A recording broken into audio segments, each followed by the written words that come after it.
You tried this? Yeah, it's really good. We can't do this again. It's good, man. 67 Bravo. You're responding for a 58-year-old female. She was assaulted by someone who is still in the residence. The patient has a head injury.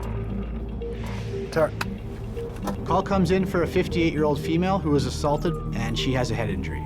The assailant is another tenant. So she got beat up by her roommate. Apparently the assailant is still on scene, so the police are responding with us. Want to chat with the paramedics? Yeah. Hi. As we approach the van, we can see the patient sitting inside.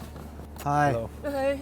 She has some obvious bruising and some dried blood on her face. What's going on tonight? Appears the patient's living in her van in the driveway, and there was an argument.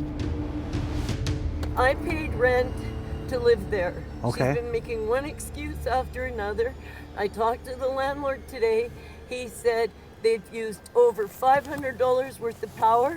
They're hooked up to our power. Oh, Jesus. And he cut it off because she wouldn't pay the power bill that was under his name. And so I cut the cord today for their power. It sounds like there's a lot going on in this call, and the police will have to figure things out. Okay, is that why she came in here? Yeah, she come flying around the corner, opened the door, and just started smashing me in the face, and she had something on her hand. Sounds like the gist of it is that they had an argument. One of the tenants came into the van and assaulted her with possibly a weapon. Why don't we go to the back of the ambulance here, and we'll go chat, okay? On calls like this with complicated stories, as paramedics, it's important to remember to focus on the patient and let the police sort out the details. Do you take medication for anything? Yeah, I take medication for bipolar. Okay. And Can you step up here? Watch your head coming in. There's a lot of things going on with her story, and all I'm thinking is, how are you hurt, and how can I help you? there's one here. Okay, I'll just feel, yeah, okay. I can see you got some blood there. Well, I mean, it's quite obvious she's living in that van. It's crazy to think that anybody would be forced to live in a van when it's already cold outside. Yeah. She's got a power cord running through the window. There's a dog in the driver's seat. Any pain down your neck? Yep. Pain right down that middle piece? Oh, yeah. So while I'm assessing this patient, she's complaining of neck pain. Right as I'm touching, that's where it hurts? Yeah. So as a proper precaution, I'll put her in a seat collar. Okay. In there?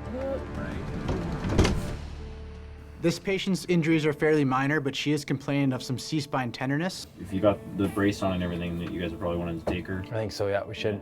We're gonna have to transport her into the hospital to get some x-rays. You can't take me. I can't leave my van here with my animals. They'll kill my animals and they'll destroy that van. Here's a lady who has found herself in a very difficult situation. Okay, well, how do we get you medically checked out? She's injured, she's emotionally drained from conflict, and she's more or less homeless. I am not leaving my dog in that van, and I am not leaving that van in this yard. And that's all there is to it. I can't imagine having to make a decision between my health and wellness and potentially losing my worldly possessions. Let's go get you checked out, and let's get animal control to come get your dog. Yes, your dog will be okay. In the end, Turn this way, dear.